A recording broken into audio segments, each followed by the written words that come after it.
Welcome back to another technical deep dive here in the Debug Zone.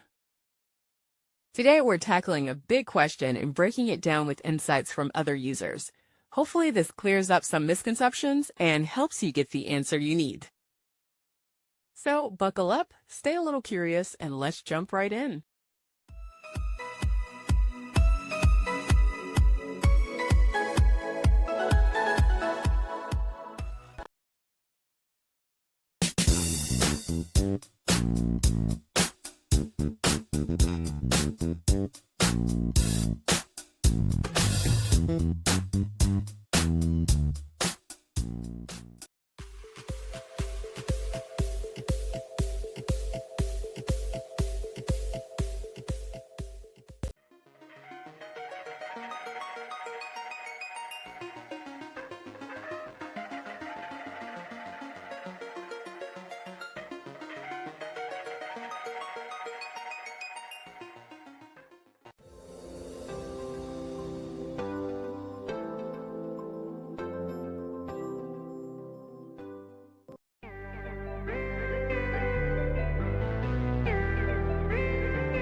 And that's a wrap.